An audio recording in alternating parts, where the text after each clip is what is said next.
Tara guys, samahan nyo kami sa aming bagong episode ng Long Ride. Let's go! So dito nga kami napadpad sa San Pablo City, Laguna para maghanap ng liliguan. At ito nga yung natagpuan namin.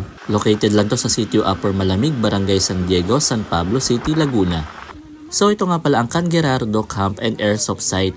Yes, tama kayo, meron silang airsoft activity dito. So pagdating nyo palang gano'n na itsura na maaabutan nyo. Meron silang cottage dito for family. At meron din silang mga umbrella cottages. So ito nga pala itsura ng paliguan nila. Running water nga pala ito at sobrang lamig ng tubig. Meron din naman silang tindahan dito pero much better na magdala kayo ng baon nyo. At nakapaglagay tayo ng sticker. I also recommend this place para sa mga gustong mag-relax at mag-unwind. So as I said nga kanina, much better na magdala kayo ng baon nyo dito. So kung kayo yung mahilig mag-post sa Instagram, ayan, pwede nyo tong gamitin. Di ko nga lang alam kung anong tawag sa boot na to. Meron din sila dito na parang bike at saka wishing well. Meron din sila dito na 3 swing. At kung hindi ka pa satisfied sa mga yan, meron pa dito sa taas. Marami ka pang pwedeng gawin sa taas. At ikaw na lang talaga yung magsasawa.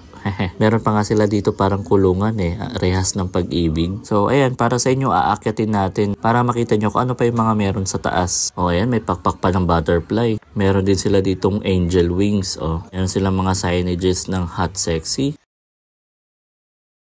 At ito na nga ang kanilang taas. So meron silang parang moon sign. May isang cottage din sa taas. At may courting heart din dito. So kung kayo ay may jowa, ayan, picture kayo dyan. After namin mag-picture, ayan, bumaba na kami. Naparentahan din pala yung cottage na yun guys doon, no, sa dulo na yun. Perfectong puntahan kapag wala kayong gagawin or kung wala kayong pasok. Pero kung ayaw nyo na matao dito, punta kayo ng weekdays. So ayan, maliligo na kami. Tatry daw ni Papang, oh. Pak!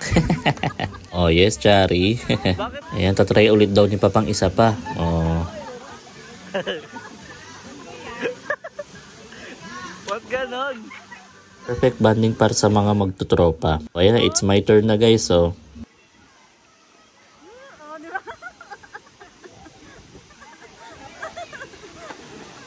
Grabe, ang saya gumamit ng swing na yan guys. Siya nga pala guys, malalim nga pala yung pool na yan. Parang ang pinakamababaw ata dyan is 6 feet. Nagpaparent nga pala sila dito ng salbabida guys, 50 pesos lang. So bago ko nga pala makalimutan, ang entrance fee nila dito is 50 pesos at ang parking fee naman nila is 20 pesos. Pwede kayo magdala ng speaker nyo dito guys para may music kayo doon sa cottage nyo. Tapos na kasi kami maligo nito kaya konti na lang yung tao. So pagtapos namin maligo, nag-decide na kami umuwi. Pero dumaan muna kami sa Padre Pio Shrine. Kasi sa totoo lang, madadaan nyo lang itong simbahan na to. Kaya sinulit na namin yung araw namin. So ayan, after namin magsimba, naglibot-libot kami sa loob ng simbahan. So dito namin nakita yung mga ginamit ni Padre Pio. Kaya kung pupunta kayo ng San Pablo City, Laguna guys, daanan nyo rin tong Padre Pio Shrine. Kaya dito sa sobrang nilubos namin yung araw namin, nakapagpa-blessing kami ng aming mga motor ng biglaan. Parating kasi kami dito huling misa na kaya sinubukan namin kung may magbe-blessing pa ng sasakyan. At ayan, buti na lang at may naabutang kami. Kaya sobrang thankful namin ito at nablessingan yung mga motor namin.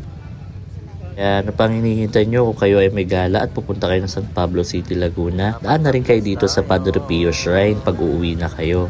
Kaya tara na, long ride na tayo. Let's go!